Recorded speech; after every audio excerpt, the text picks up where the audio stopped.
Hello everyone, welcome back to the channel. Today we're diving deep into one of the most dramatic developments in the ongoing war between Ukraine and Russia.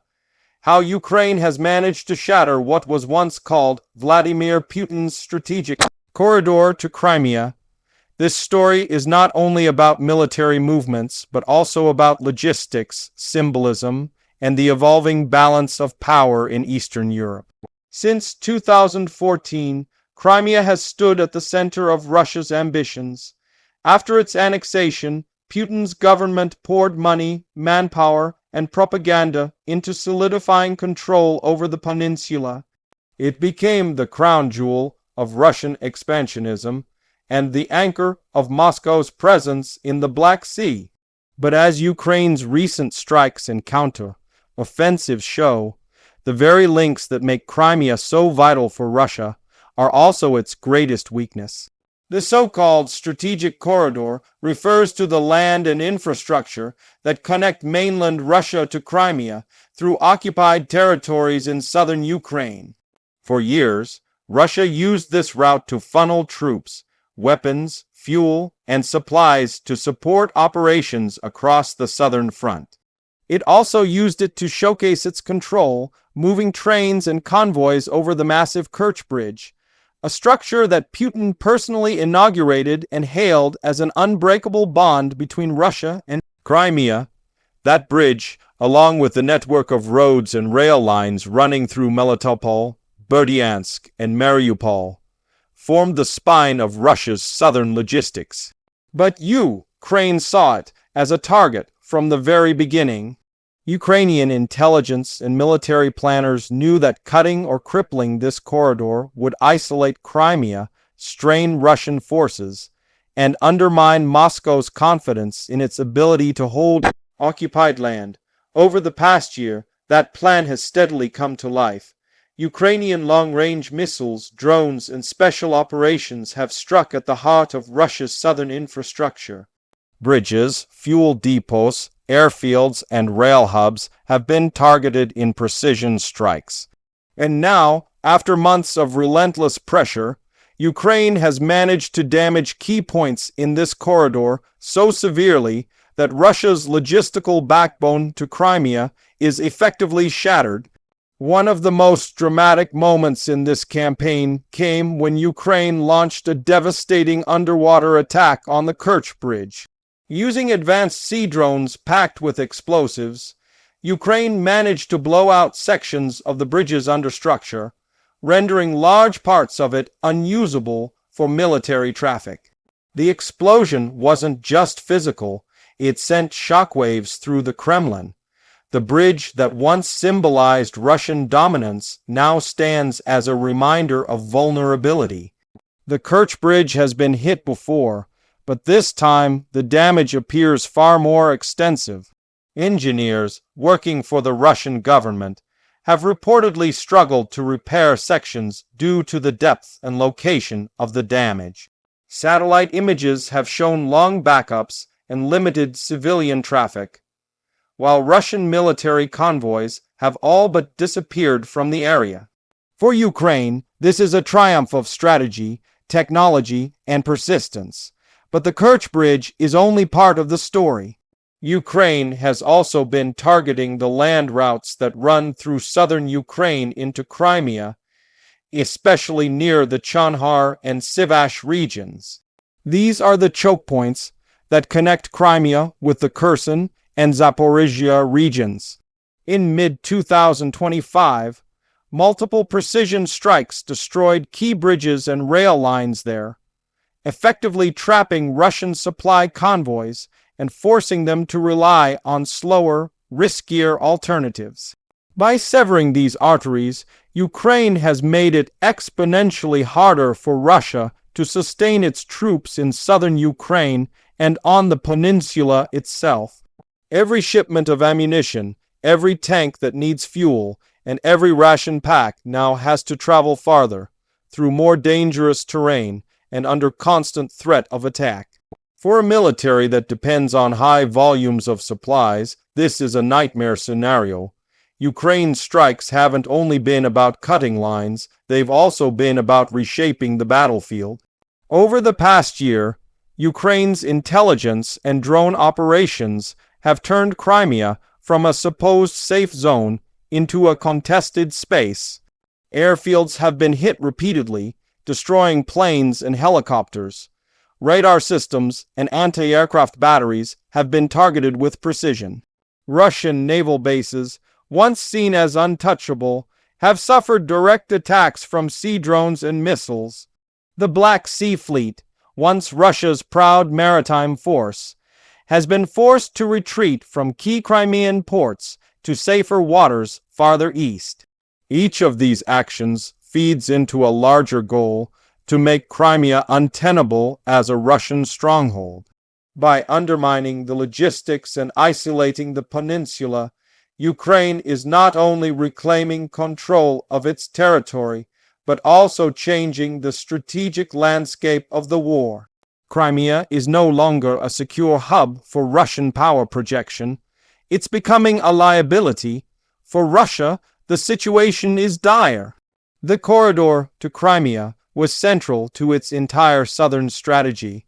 When Moscow launched its full-scale invasion in 2022, capturing the land bridge from Donbas to Crimea was one of its main objectives. It provided continuity between occupied regions and allowed Russian forces to move freely along the southern coast. Now that corridor is broken, supply routes are under fire, the bridge is crippled, and even the naval supply lines face growing risk from Ukrainian drone swarms. The ripple effects of this are enormous. Russian commanders have to reroute supplies through longer, less efficient paths, increasing costs and delays. Troops in southern Ukraine face shortages of ammunition, spare parts, and even food. The morale of soldiers stationed in Crimea and nearby regions is reported to be falling. For a war effort that depends on scale and momentum, these are serious setbacks. Meanwhile, Ukraine's success here shows the evolution of its military capability. Early in the war, Ukraine was on the defensive, reacting to Russian advances. Now it's dictating the tempo, launching coordinated strikes deep into enemy territory. These operations combine Western intelligence, precision munitions, and homegrown innovation, especially with maritime drones and electronic warfare. Each strike demonstrates not just military skill, but strategic patience. Western support has also played a role, and the damage to the drywall, rather than the fact that he had genuinely terrified his father-in-law into a medical crisis, and satellite imagery from NATO countries have given Ukraine a clearer picture of Russian logistics and vulnerabilities. Combined with improved domestic production of drones and missiles, this has allowed Ukraine to execute complex operations that were unthinkable 2 years ago. The damage to Russia's corridor is not just a tactical victory, it's a statement of capability. Symbolically, this moment matters too. Crimea has been a symbol of Putin's power for over a decade. When Russia seized it in 2014, it was portrayed as a restoration of Russian greatness. The bridge that followed became a monument to that idea. Now, with that bridge damaged and the land routes fractured, the symbol itself is crumbling. For Putin, this is not only a military setback, but a personal humiliation. The narrative of invincibility that he built around Crimea is being dismantled piece by piece. Of course, Ukraine's success does not mean the war is over or that Crimea will fall immediately. Russia still holds significant military presence in the peninsula and will fight to maintain control. Moscow has already begun constructing alternative supply routes, including a new railway from Rostov-on-Don to bypass the damaged bridge. It's also increasing sea transport to Crimea, though Ukrainian strikes have already proven that these routes are far from safe. Still, These efforts reflect desperation, not confidence. Ukraine understands this window of opportunity. Every damaged bridge, every destroyed depot, brings Kiev closer to isolating Crimea completely. That's why Ukrainian forces continue to target radar installations, communication hubs, and power lines in and around the peninsula. By cutting off both logistics and command systems, Ukraine aims to make Russia's hold unsustainable. On the diplomatic front, the success of these operations strengthens Ukraine's position. It shows the world that even without massive new offensives, Ukraine can achieve strategic breakthroughs by precision and planning. It also reinforces Western confidence that their support is making a real difference.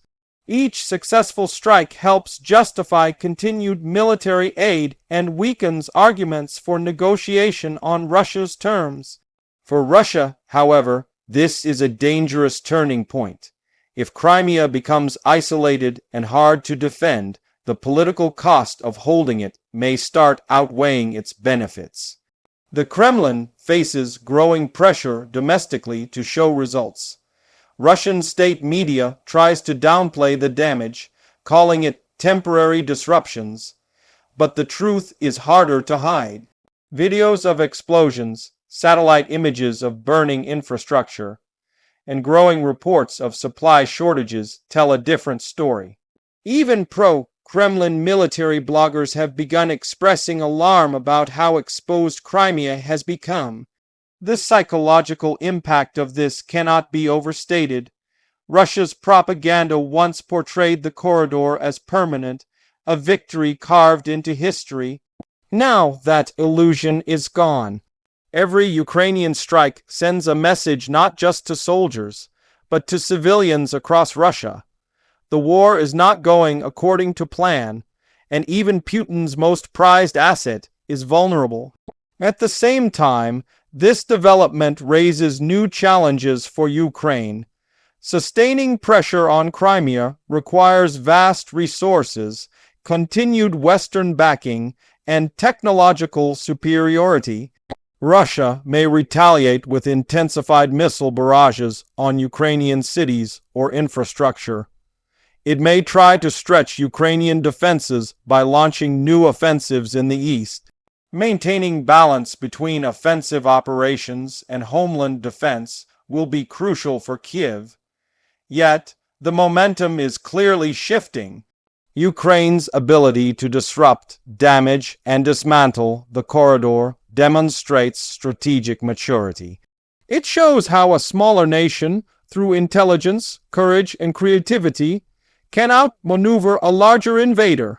The breaking of Putin's corridor to Crimea represents not just a battlefield success, but a blow to the very foundation of Russia's war narrative. Looking ahead, Crimea will likely become the central battleground of both politics and perception.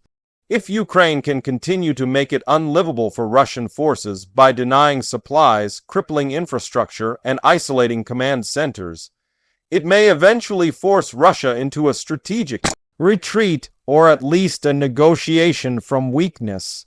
Conversely, if Russia fails to re-establish secure supply lines, the peninsula could turn from a symbol of pride into a symbol of overreach. For now, the world watches as Ukraine continues to press its advantage. What seemed impossible a few years ago, breaking through Russia's fortified southern corridor, has now become a reality. And with each passing month, the evidence grows that Ukraine's resilience, supported by international unity, can overcome even the largest adversary. In the end, this is more than a story about bridges and supply lines. It's about determination, strategy, and the will to fight for sovereignty. Ukraine has shown that even the most entrenched occupation can be challenged.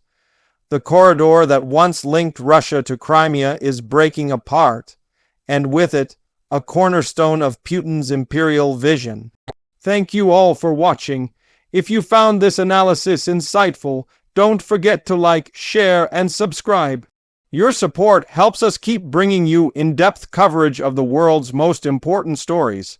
Stay tuned for more updates, and as always, stay informed and stay curious.